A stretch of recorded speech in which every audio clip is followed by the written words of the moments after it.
അപ്പോഴേ നമ്മളിന്ന് വന്നിരിക്കുന്നത് നമ്മളെ വാളൂരല്ലേ? വാളൂരല്ലേ? വാളൂർ ഇത് എന്തോ സ്ഥലത്തിന് വളവരുതൊരു സ്കൂളിൻ്റെ അടുത്താണ്. സ്കൂളിൻ്റെ അടുത്ത് ഇത് കണ്ടില്ലേ, പാടമാണ്. ഈ പാടത്തിൻ്റെ ഒരു പ്രത്യേകത എന്താ വെച്ചിട്ടുണ്ടെങ്കിൽ, പാടത്തിൻ്റെ മാത്രം പ്രത്യേകത അല്ല, ഈ ഒരു മാസത്തിൻ്റെ ഒക്കെ പ്രത്യേകത എന്ന് വെച്ചിട്ടുണ്ടെങ്കിൽ, ഇപ്പോൾ സ്കൂൾ പൂട്ടിയ ടൈമാണ്. പിള്ളേർ പൊന്തലും അല്ലേ, പാടത്തും തോട്ടിലൊക്കെ ഇറങ്ങി കളിച്ചിരുതാ ഇവരടക്കം കണ്ടില്ലേ, ഇവരൊക്കെ ഇപ്പം ഇങ്ങോട്ട് ഇറങ്ങും ഈ ഗോതയിലേക്ക്. അപ്പോൾ ഈ മക്കൾ വളരെയധികം ശ്രദ്ധിക്കാൻ വേണ്ടി പറയുകയാണ്. അതേപോലെ തന്നെ ഈ തോട്ടം പണിയെടുക്കുന്ന ആൾക്കാരൊക്കെ ഇങ്ങനത്തെ ഈ പൊന്തൽ വരെ, അതായത് ഈ പാടത്തെ ഈ പൊന്തൽ വരെ അണലിയുണ്ട്. സൂപ്പർ ഒരു അണലി വന്ന് കിടക്കുകയാണ്. അപ്പോൾ അണലിനെ നിങ്ങളെ കണ്ടേ എങ്ങനെ, നിങ്ങൾ കണ്ടേ എങ്ങനെയുണ്ട്? അതിൻ്റെ വെറുതെ ഇങ്ങനെ ഒരു വഴി പോയതാണല്ലേ?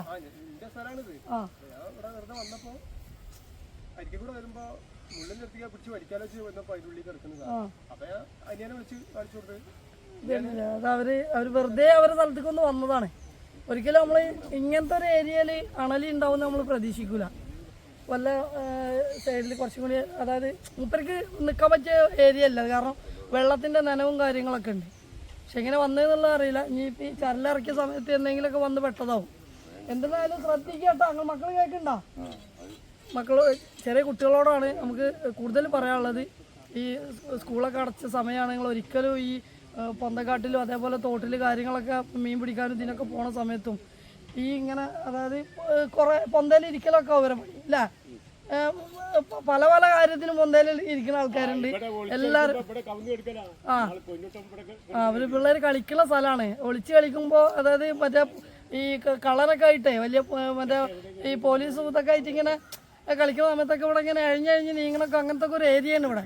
അപ്പോൾ നമ്മൾ എന്താ പറയുക, ഇവിടുത്തെ പൈതങ്ങളൊരു ഭാഗ്യം, ഇവിടുത്തെ എന്താ പറയുക, ഓരോ വീട്ടിലത്തെ അമ്മേൻ്റെയും അച്ഛൻ്റെയും ഒക്കെ ഒരു ഭാഗ്യം തന്നെയാണ് ഏട്ടനക്ക് അത് കാണാൻ പറ്റിയതും. ഇപ്പോൾ നമ്മൾ വന്ന് നമ്മൾ ഒട്ടും താമസിയാതെ തന്നെ ആളെ ആർക്കും ഒരു ആപത്ത് വരാത്ത രീതിയിൽ റെസ്ക്യൂ ചെയ്യുക. അണലിയാണ്, അപകടം പിടിച്ച ആളാണ്. 360 ഡിഗ്രി, അതായത് നിന്ന നിപ്പിൽ 360 ചികിത്സ ലഭിച്ചാലും 80% ചിലപ്പോൾ നമ്മൾ തട്ടിപ്പോവും. കാരണം അത് അങ്ങനെയാണ്, അതായത് അതിൻ്റെ വില അത്ര നമുക്ക് എഫക്റ്റ് ചെയ്യും. അപ്പോഴേ ഈ അണലി എന്ന് പറഞ്ഞാൽ ചെറിയ അണലിയൊന്നുമല്ല, അന്തപുട്ട അണലിയാണ്. ഞങ്ങൾക്ക് കണ്ടിട്ട് തന്നെ ആകെ അതിശയം തോന്നി.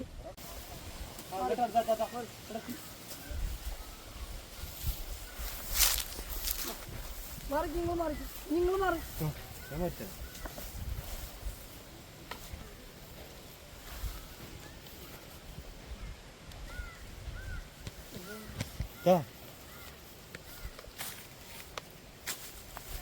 വന്നല്ലോ ഇപ്പോൾ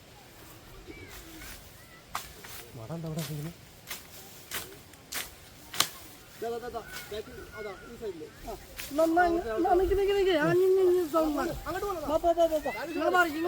ഞാൻ മാറിക്കോ.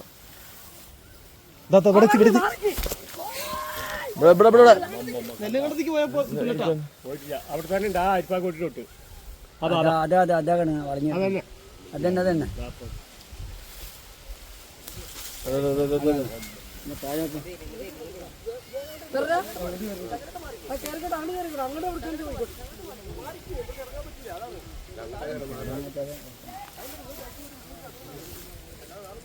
കുട്ടികളെ വിടണ്ടാ.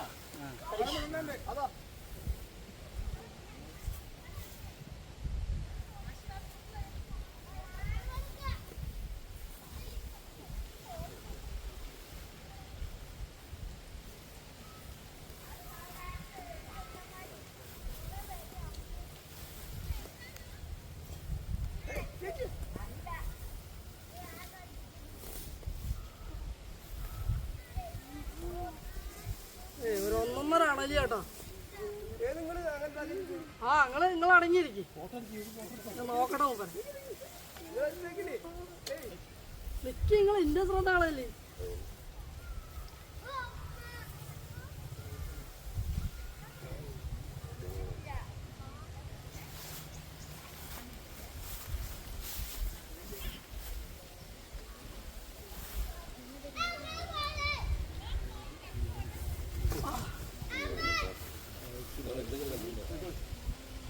പെട്ടെന്ന് പിടിച്ചിരിക്കുന്ന അണലിയിൽ ഇത് ഇവരെന്തെങ്കിലും കഴിച്ചിക്കണോന്ന് അറിയില്ല, അതോ ഇനി ഗർഭിണിയാണോന്ന് അറിയില്ല.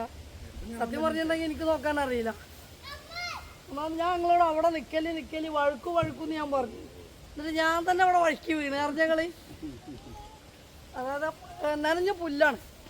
ആ പുല്ലിന്ന് വഞ്ചാൽ മറ്റേ ആ വീഴ്ചയൊക്കെ ഞാൻ കണ്ടപ്പോൾ ഞാൻ പണ്ട് ചകിരിക്കുന്നിൻ്റെ മേലൊക്കെ കളിച്ചിരുന്നു. ആ സമയത്തൊക്കെ ഉണ്ടായിരുന്ന ഒരു വീഴ്ച വീണത്. അപ്പോഴേ ഇതിൽ തുണയൊന്നും ഉണ്ടാവില്ലല്ലോ. അത് നമുക്ക് പറയാൻ പറ്റില്ല, അറിയില്ല. അതും പറയാൻ പറ്റില്ല.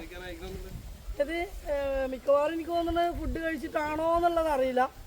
എന്തെന്നാലും ഈ ചെങ്ങായി തിരിച്ച് ചാടി കടിക്കാഞ്ഞത് മൂപ്പര വയറ്റിൽ വെയിറ്റ് ഉണ്ടായതാണ്. ഇല്ലാന്നുണ്ടെങ്കിൽ നമ്മളിങ്ങനെ തൂക്കി പിടിക്കുമ്പോൾ ഒക്കെ എന്തുണ്ടാവും, കടിക്കൽ കഴിയും. പിന്നെ വെച്ചിട്ടുണ്ടെങ്കിൽ നമ്മൾ പിടിക്കുന്ന സമയത്ത് നമ്മളെ ശ്രദ്ധ കളഞ്ഞാൽ ഞാനെന്താണോ ഞാൻ ഓരോ ഭാഗത്ത് വഴുക്കോ എന്ന് വിചാരിച്ചിട്ടാണ് നിൽക്കണത്. സംഭവങ്ങൾ നമ്മളെ സുരക്ഷയ്ക്കാണ് പറഞ്ഞത്. ഇവിടുന്ന് ഇങ്ങനെ വിട്ടാൽ ഇത് പോണ സ്ഥലം കാണുന്നില്ല. അപ്പോഴേ എന്തായാലും കുറച്ച് ടാസ്ക്കുള്ളവർ തന്നെയായിരുന്നു. പാമ്പിനെത്തി വരെ ഞാൻ വീണ് പിടിച്ചിട്ടില്ലായിരുന്നു. അത് അണലിനെ വീണ് പിടിക്കാനുള്ള ഒരു അവസരം ഉണ്ടാക്കി തന്നെ. എന്തായാലും കുഴപ്പമില്ലാത്തൊരു റെസ്ക്യൂ ആയിരുന്നു. മക്കളെ ഇനി പൈതങ്ങളൊക്കെ എവിടാ സുന്ദരിയാ ഒക്കെ ശ്രദ്ധിക്കില്ല മക്കളെ. അതായത് ഇങ്ങനത്തെ സ്ഥലത്ത് വരെ ഈ പാമ്പുകൾ വരുന്നു. അതായത് മൂർക്ക പൊതുവെ നമ്മളെ കണ്ടാൽ പാഞ്ഞു പോയിക്കോളും. ഈ ചങ്ങായി പാഞ്ഞു പോവില്ല, ഇതവിടെ സൈലന്റ് ആയിട്ട് നിൽക്കും. നിങ്ങൾ വരുമ്പോൾ തന്നെ നമുക്ക് പേടിയാണ്. അപ്പോഴേ എന്തായാലും വളരെയധികം ശ്രദ്ധിക്കുക കുട്ടികൾ. ഞാൻ വീണ്ടും ഞാൻ പറയുന്നത് കുട്ടികൾ വളരെയധികം ശ്രദ്ധിക്കുക. ഈ തോട്ടിലും പൊന്തലൊക്കെ കളിക്കുന്ന ആൾക്കാർ പിന്നെ അതേപോലെ തന്നെ ഇവിടെ ഉണ്ടാവും. അതായത് വൈകുന്നേരം നേരത്ത് കളിക്കാൻ വരുന്ന ആൾക്കാരൊക്കെ ഉണ്ട് അല്ലേ, പന്തിലൊക്കെ വരുന്ന ആൾക്കാരുണ്ടാവും. പൊന്തയിലൊക്കെ ഇരിക്കുമ്പോൾ വളരെയധികം ശ്രദ്ധിക്കുക. ഇങ്ങനത്തെ സാധനങ്ങളൊക്കെ ഉണ്ടാവും. പൊന്തയാണ് ഒളിയാണ് മറയാണെന്ന് വിചാരിച്ചിട്ടൊക്കെ പൊന്തയിലേക്കൊക്കെ പോണ ആൾക്കാർ നന്നായിട്ട് ശ്രദ്ധിക്കുക. എന്തായാലും ആർക്കും ഒരു ആപത്ത് വരാത്ത രീതിയിൽ നമ്മളാളെ റെസ്ക്യൂ ചെയ്ത് നമ്മളെ ബാഗിലാക്കിയിട്ടുണ്ട്. സേഫാണ്, കുഴപ്പമൊന്നുമില്ല. നമ്മളെ വീട്ടിലെത്തുന്ന വരെ ആർക്കും ഒന്നും സംഭവിക്കാതിരിക്കട്ടെ. എന്തേ പറയാനുണ്ടോ മുതലാളിക്ക്? ഇല്ല, അണലിന്റെ ഓണറാട്ടാ. അപ്പൊ എന്തെന്നായാലും സന്തോഷം. എന്തേ പറയാനുണ്ടോ? ഓണർക്കൊന്നും പറയാനില്ല. അതെ അതെ കളിക്കുന്നതാണ്. നമ്മളെ കുട്ടികൾ മാത്രമല്ല പുറത്തുള്ള കുട്ടികളും കളിക്കാൻ വരുന്നതാണ്. അപ്പൊ നമ്മള് കണ്ടില്ലാന്ന് നടിച്ച് പുറത്ത് വിട്ടിട്ടുണ്ടെങ്കിൽ ഇത് നാളെ ചിലപ്പോൾ ഒരു അപകടം പറ്റിയാൽ അതൊരു സങ്കടം വരെ. അതാലോചിച്ചിട്ട് നമ്മൾ നിങ്ങളെ വിളിച്ച് നിങ്ങൾ നല്ല കൃത്യമായിട്ട് അത് ഇടപെട്ട് വന്ന് എല്ലാവരും സഹകരണത്തിലും പിടിച്ച് സന്തോഷം. ഓക്കെ, അപ്പോൾ നമ്മൾ റെസ്ക്യൂ ഇവിടെ അവസാനിച്ചിരിക്കുകയാണ്. വളരെ വീണ്ടും പറയുകയാണ്, വളരെയധികം ശ്രദ്ധിക്കുക. പൈതങ്ങളായാലും വലിയവരായാലും ഒക്കെ വളരെയധികം ശ്രദ്ധിക്കുക. അത്ര തന്നെ എനിക്ക് പറയാനുള്ളൂ. Okay, thank you.